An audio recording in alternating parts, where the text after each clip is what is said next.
Hi everyone, so hopefully today my video will turn out normal. It was a mirror image for some weird reason the last time. Hopefully you can see it okay. So we're talking about preparing to meet Satan. I don't know if that's happening in your house every month.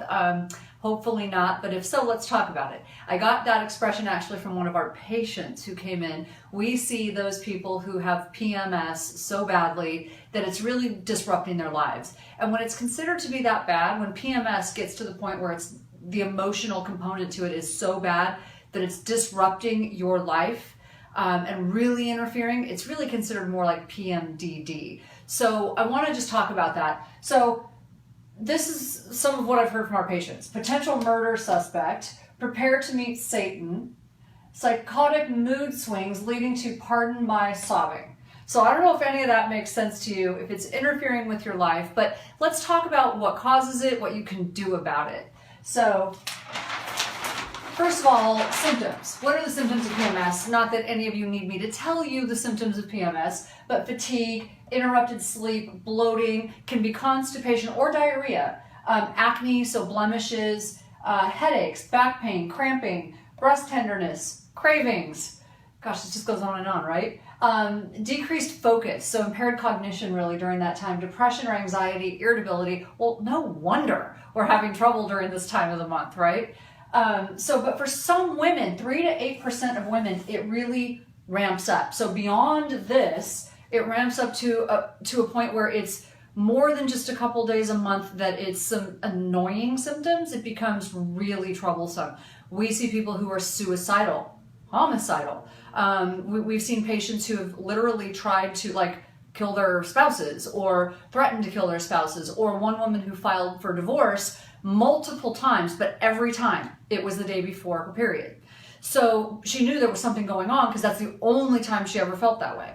So that's when we end up seeing those people who it's just really troublesome for. And you can be anywhere on that spectrum. It's not like one or the other. It can be somewhere along the spectrum, the continuum. So PMDD is considered PMS to the extreme, but it's the psychological component of PMS when the symptoms are disruptive to functioning. So just know that that's what is meant when we talk about PMDD. So I want to just tell you a little story. So this is, hopefully you can see this. I want to show you this picture. This is a scan of one of the patients, one of the patients who we got one of those expressions from. She came in because this is her scan during the best time of her cycle. Every month she would go through this rage and she would do crazy things. So during the best time of her cycle, her brain looks pretty good. Her cingulate's a little hot, which means that she's not flexible. She can get stuck on things, can get pretty irritable when things don't go her way. But she could manage it. But then all of a sudden, during the worst time of her cycle, so she came in on I think it was day 26, she came in, you can see all of a sudden these holes right here in her frontal lobes just dropped. And then her temporal lobes really dropped. So frontal lobes are responsible for judgment, impulse control, forethought, planning. And the temporal lobes can be, they're partially responsible at least for anger and rage if they're damaged. And then look at this. This is her cingulate. That's the part that's responsible for that inflexibility. If things don't go your way, you just can't stand it. You get stuck on thoughts, especially ones that make you angry. So now she's stuck on thoughts that make her angry. Her impulse control and judgment are down, and her rage center is up. Uh-oh, that's a recipe for disaster. But it would only happen a couple days a month. So you can see why this can be a problem. So why does it happen, right? Let's talk about why it happens.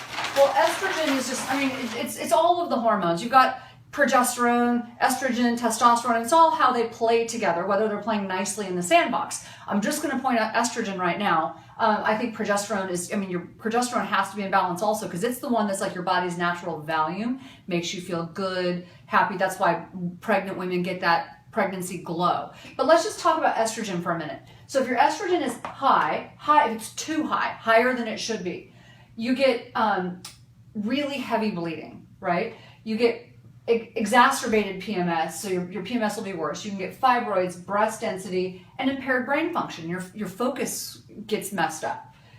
If it's lower than it should be, you'll have lack of periods. You'll have dryness, incontinence, and this is where you can get things, this messed up imbalance in other hormones. It decreases your androgen inhibition, which means that your male hormones, those male dominant hormones, can actually start to rise. And that can really affect you in a negative way as well. I actually had a little bit of that at one point. And it can also increase your risk of heart disease, as well as your risk of Alzheimer's disease. A big thing, it can impair blood glucose regulation. Very interesting couple of things. So one study done in women's prisons found that women during the luteal phase, most fights and most disruptions happened in women's prisons during the luteal phase of their cycle. And when they studied some of this, they found that their blood sugar was disrupted. It was irregular during these times. And then sugar actually leads to aggression, can increase aggression normally. So during PMS, you can see where it can actually exacerbate it. And sugar also increases rapid brain cell firing. In other words, sugar is not your friend. You want to avoid sugar and simple carbs during this time. You want to eat smart carbs, which we'll talk about. So, but it's not in your head. It's actually in your hormones that you are hungrier during this time. Your metabolic demands really do go up, not dramatically, but they do go up during this phase of your cycle. In fact, studies have shown that women actually tend to eat about 170 calories more. So it's not, it's not psychological. You really do probably need to eat a little bit more during that time. Make sure you're eating really healthy foods that are supporting your moods being more stable. Because if you're eating sugar in the standard American diet, it's going to do the opposite, make you angrier, more irritable, more frustrated. So that's one thing you can do to help yourself. So what increases PMS? Sugar. Sugar in the standard American diet are going to radically increase it because the standard American diet is loaded with chemicals and simple carbohydrates that are going to increase those negative hormones and rapid brain cell firing. You don't want to do that. Okay, so stress. Stress has been shown to be one of the big things. It increases cortisol, increases your stress hormones, decreases your sex drive, radically impairs women's sex drive, and so that can be a problem in your marriage. It also makes you grumpy. So, and it affects your sleep, which is going to make it even worse. Environmental toxins, so things like xenoestrogens, BPA. So avoid plastic if you can. Cans that contain BPA, they're lined in something called BPA, and that can actually interfere with your hormones. Food, the chemicals in food, pesticides especially, and pollution. If you need to get a, say an air purifier or something like that in your house, it can be helpful. These things have actually not just PMS, they're leading to early puberty, they're also leading to early menopause. Okay, so we're going to talk about menopause coming up very shortly. So I want you to be aware of that. That's one thing you can do to really help yourself. So in a nutshell, what can you do? You stop with plastics, cans with BPA, sugar in the standard American diet, pesticides, so foods that contain a lot of pesticides. If you are on a tight budget, go to the Environmental Working Group.org, EWG.org, and you can look up their Clean 15 and Dirty Dozen for produce. They'll tell you which ones hold the most pesticides. Avoid those. Try to buy organic, at least those foods. And runaway stress. You got to manage your stress. So I'm going to add to this one meditation, because you have to we're not getting away from stress. We already know that. We all suffer from stress. Let me rephrase that. We all have stress. You don't need to suffer from it. You need to have a way to manage it. Because stress doesn't have to be this horrible negative thing in your life if you know how to manage it properly and if you don't have a negative belief about it. So drink clean water, get clean air, like we just talked about, a purifier. Smart carbs, so things that can help you during this time.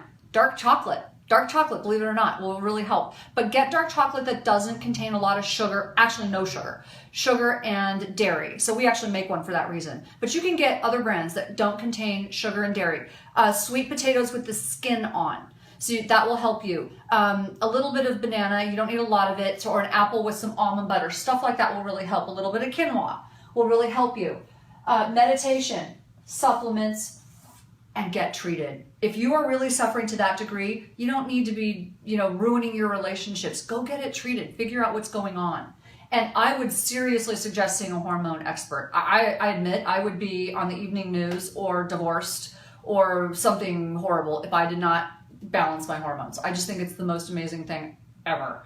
So, but it's not for me to tell you whether you want to do it naturally or whether you want to get hormone replacement therapy. I will tell you some great supplements that help to support your mood during these times. My all-time favorite, magnesium. Magnesium actually helps to increase or at least make available more serotonin, dopamine, and norepinephrine. It also helps you to absorb better or to process better melatonin so you sleep better.